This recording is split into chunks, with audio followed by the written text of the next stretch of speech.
While all of this was happening, the oversized American flag flew clearly above the ship. The attack on the Liberty went on for hour after hour after hour. During the entire attack, the USS Liberty continually called the Sixth Fleet that was nearby, begging for air support or rescue. 2 aircraft carriers in the Med responded by launching fighter aircraft. Unbelievably, they were recalled by the White House. Rear Admiral Geist, then commanding the carriers in the Sixth Fleet, called Washington personally to confirm the recall order. Secretary of Defense McNamara came on the line, and then President Johnson himself told Geist, "I want that goddamn ship going to the bottom. No help. Recall the wings." Imagine being Admiral Geist begging the president to allow you to defend an American ship that's under attack and being told by him that he wants the ship going to the bottom. Despite the fact that the U.S. carriers withdrew their help, a Russian spy ship appeared and witnessed part of the attack. After 3 hours into the attack, the Israelis withdrew because there were witnesses, allowing the damaged USS Liberty to limp to safety. 40 years after the attack on the USS Liberty, we know exactly what happened. I've interviewed former chairman of the Joint Chiefs of Staff, Admiral Thomas Moorer. I've interviewed the admirals that were on the line who heard what President Johnson said. I've even talked to the head JAG officer of the Navy, who was ordered to falsify the reports and cover up what had really happened. One of the Israeli pilots has gone public as well, saying that 3 times he refused over his radio to headquarters to attack the ship, saying clearly that it was an American ship in international waters and an ally. He was ordered under threat of court-martial to engage the ship. In a nutshell, this is what happened. President Johnson had personal control over the ship, parked it in the Mediterranean, made a backroom deal with Israel to attack it with an order to kill all aboard. Then the attack on the ship was to be blamed on Egypt. The U.S. would enter the war and take over the entire Middle East. In the aftermath of the attack on the most highly decorated ship in U.S. history, the captain and his entire crew were told they would spend life in prison or be killed if they told anyone what happened. Captain William L. McGonigal was given the Congressional Medal of Honor in secret and told not to tell anyone that he had won the award.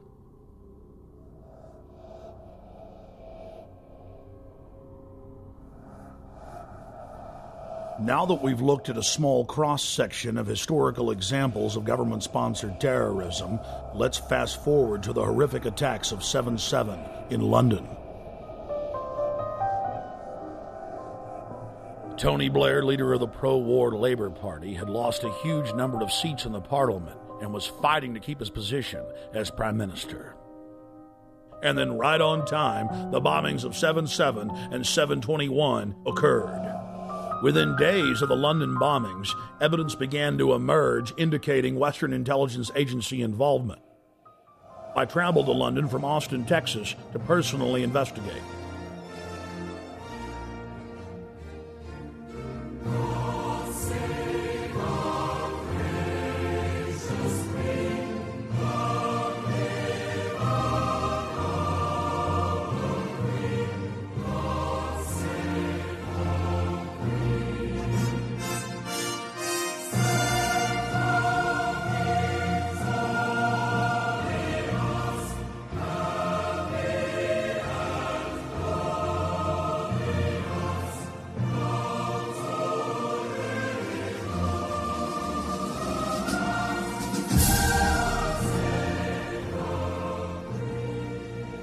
Once I arrived, I was met by Paul Joseph Watson and his brother Steve Watson, who are reporters for my news website, prisonplanet.com.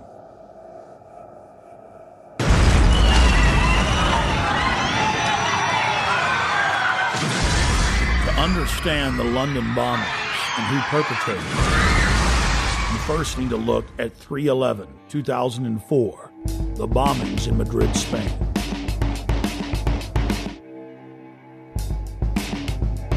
Years after the blast that rocked trains in the city of Madrid, Spain, the government admits that Al-Qaeda had no connection to the attacks.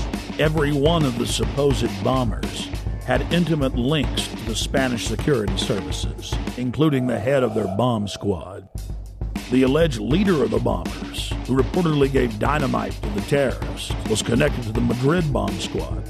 And we see the exact same earmarks, the same M.O. in the London bombings that we witnessed in Madrid.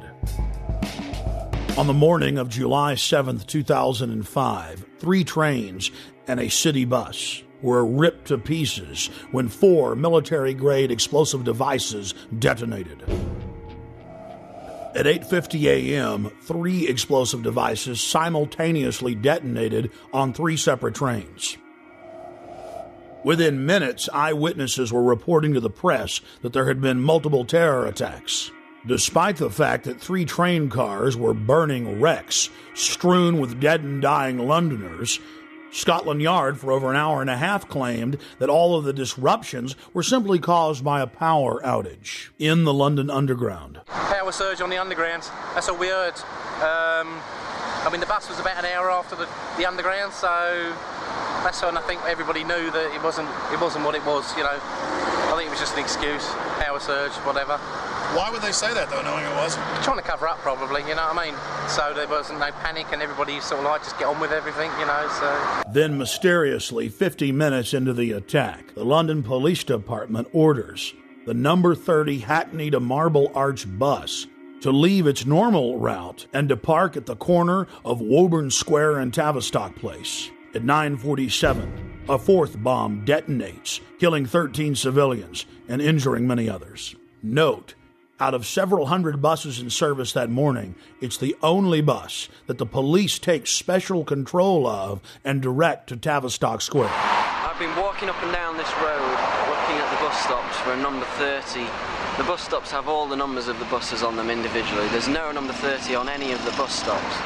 That's because the number 30 bus was specifically rerouted here on that day. To simplify it, there's no bus stop here.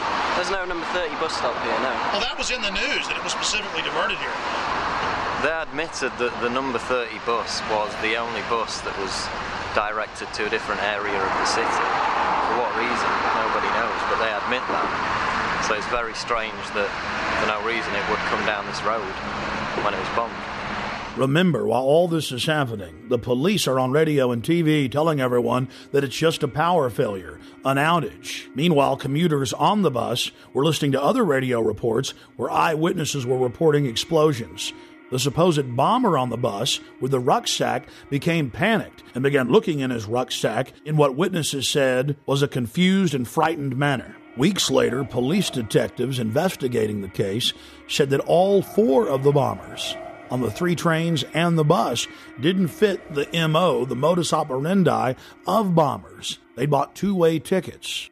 They'd played games of cricket the night before. They had good jobs and happy families. One of the alleged bombers was caught by surveillance camera arguing with the ticket clerk about the price of his pass. After Scotland